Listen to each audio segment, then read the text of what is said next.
Dibawa surat Rasulullah sallallahu alaihi wasallam kepada Raja Rom yang dipanggil sebagai Herakla atau Hercules.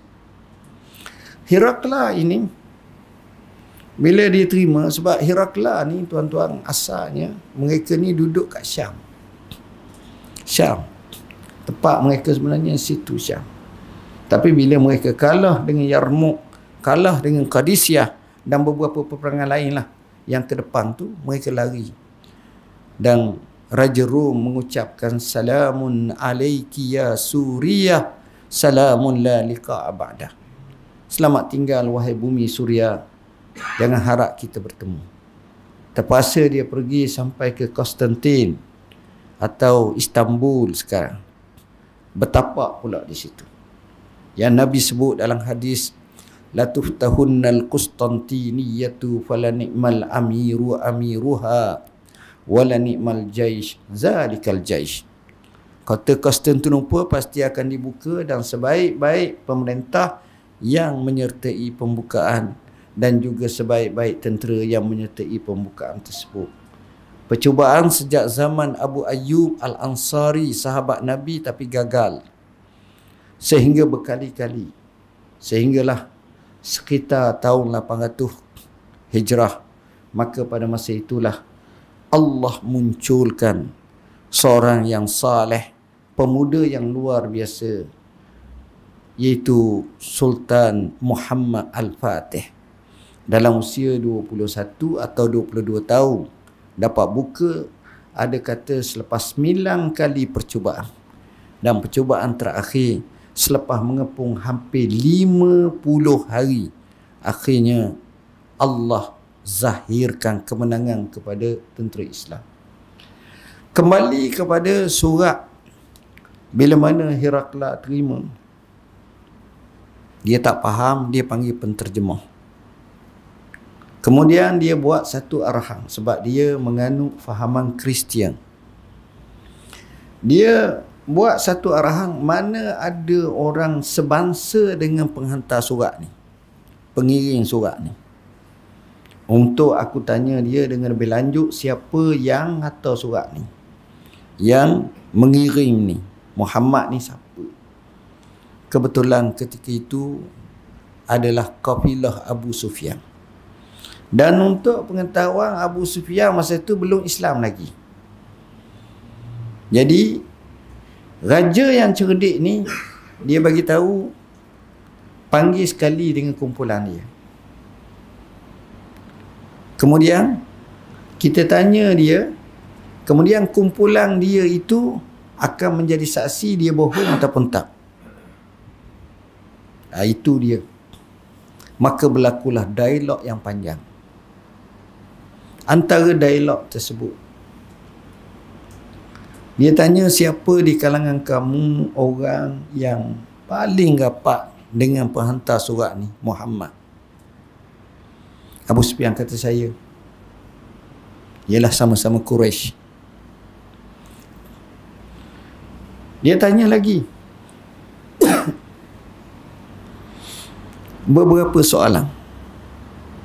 Soalan yang pertama, Muhammad ni,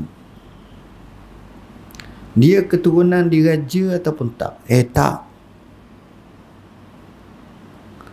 Dia keturunan baik, mulia? Memang dia orang mulia. Dia,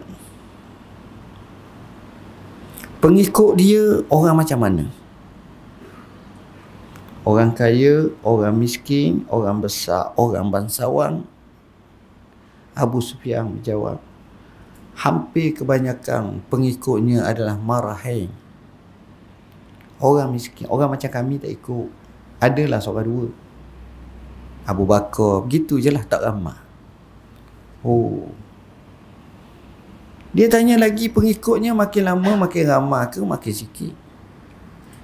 Abu Sufyan jawab, inilah yang membimbangkan kami. Pengikutnya makin lama makin ramai. Kamu perang tak dengan dia? Dia kata perang. Kamu menang ke dia menang? Al-harbu sijalum bainana. Perang ni macam gilir lah. Sekali dia menang, sekali kita menang. Maksudnya dia tu Rasulullah menang masa Badar, kita menang pula masa Uhud.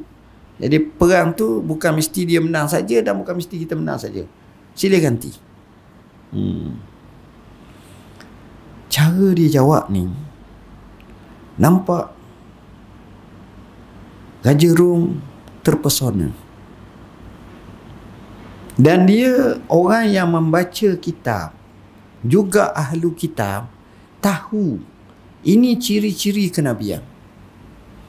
Dia bagi tahu kepada Abu Sufyan, aku tanya kamu dia ni daripada keturunan raja atau tak? Kamu tahu kenapa? Kerana kalau kamu kata dia daripada keturunan raja, aku akan kata dia ni nak buat macam ini sebab dia nak tutup jawatan abah dia yang dia dulu, dia nak ambil balik. Sekarang tak ada timbul. Aku kata pengikut dia orang kaya, orang miskin. Kamu kata banyak orang miskin. Maka itu tanda-tanda pengikut Nabi-Nabi zaman dulu. Sehingga Abu Sufyan memikir dengan ligak sekali untuk merendahkan dan melemahkan kepercayaan Raja Rom ini. Sebenarnya kalau dialog tu Raja Rom hampir masuk Islam, tuan-tuan. Tapi oleh kerana kedudukan dia dan dia takut orang-orang dia lari, itu saja. Itu peristiwa tu berlaku di satu tempat namanya Hama ataupun di Hims. Ada riwayat yang lain dalam Sahih Bukhari. Saya tak nak panjang cerita tu. Poin yang saya nak sebutnya ialah bila dia tengok macam itu, dan Raja Rom kata, kalau dia datang ke aku sanggup basuh kaki dia. Ini Raja Rom yang faham. Kalau Muhammad datang, aku tu kan basuh kaki pun aku sanggup. Ciri kenabian itu terzahir kepada Rasulullah SAW. Bukan jenis Nabi palsu, bukan jenis pembohong, bukan jenis temberang. Akhirnya Abu Sufyan pun dapat satu idea. Abu Sufyan berkata,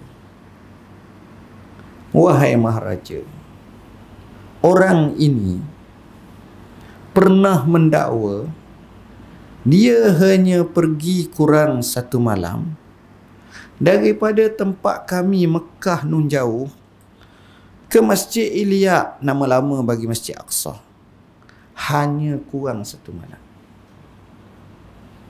Jadi bila soalan ini menyebabkan mereka sedikit terkesima lah. Macam mana ni? Mengikut dalam riwayat yang lain yang disebut oleh Dalailun Nubuwah oleh Baihaqi, kalau tak silap, dalam keadaan macam itu ada seorang penjaga, kerja dia penjaga Masjid Aqsa. Dia kata, wahai tuanku, saya pernah khidmat di sana. Menjadi tradisi tempat itu selepas malam tutup. Daun pitu dia besar, dia tutup dah, dia kunci. Esok baru buka pula. Itu dia. Dia jenis harap, jenis pok-pok tu dulu. Sampai sekarang kita tengok, kalau biasanya masjid mereka besar itu macam masjid Nabi, jenis besar-besar semua. Dan cerita ni memang banyak. Kita pergi Mesir pun sama. Hak kecil-kecil tu hak moden baru ni je. Hak lama dulu besar-besar. Lebih-lebih lagi masjid-masjid besar. Baik, dia kata satu malam setelah orang pulang, kami nak tutup itu, tak boleh tutup. Kami cuba lagi, tak boleh. Kami ajak 5-6 orang ke 10 orang, tolak, tak jadi. Akhir sekali kami panggil tukang kayu, Najjar, untuk nak tutup itu, tak boleh, tak lepas. Akhirnya kami panggil ulama, padri mereka. Padri ni datang, tengok atas bawah, tengok atas bawah, tengok langit. Akhirnya dia kata, boleh jadi pada malam ini ada tetamu agung akan datang.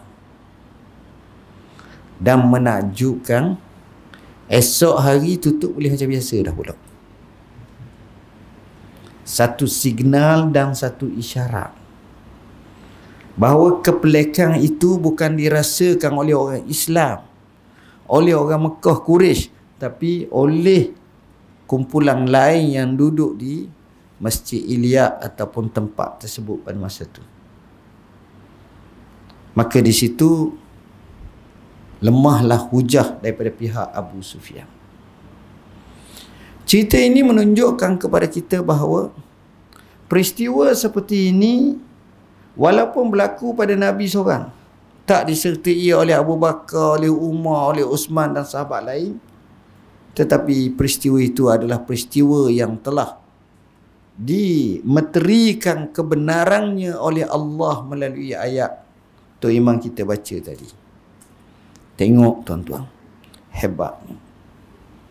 Poin yang kedua, bila kita sebut Masjid Aqsa, di sini seolah-olah secara tauriah ataupun tersembunyi telah memahakkan dalam pemikiran ummah para sahabah radhiyallahu anhum bahawa Masjidil Aqsa sekitarnya mesti kena jadi milik orang Islam. Dan cerita selepas daripada itu, zaman Sayyidina Umar sahaja, setengah kata pada tahun 15 Hijrah, dibuka Baitul Maqdis. Tanggungjawab itu telah diambil alih oleh Sayyidina Umar dengan sesungguh-sungguhnya. Dan Sayyidina Umar beri ucapan bila boleh buka kota Baitul Maqdis secara salam, selamat, bukan perang. Hak ni serah, hak ni terima. Sayyidina Umar terpaksa bermusafir nun jauh daripada kota Madinah, gilir dengan kawannya, kata setengah namanya Aslam. Giliran nak sapa, giliran kawan dia, Sayyidina Umar kata tak apa, mu naik. Dia kata tak, kami nak bagi pada Amir. Tak, dia kata keadilan, mu naik. Orang confused, hak mana ambil ini, hak mana tu. Bila sampai tengok pula Khalifah Umar dengan bajunya bertampal, maka mereka kata, orang yang boleh buka dalam kitab kami kota Baitul Maqdis, orang yang persis macam orang ni, baju bertampal. Dia tak pakai coat, buh jaket ataupun baju jubah, abaya. Dah, Sayyidina Umar ni luar biasa tuan-tuan. Ni depan kehebatan, tapi dia lagi izzah, mulia.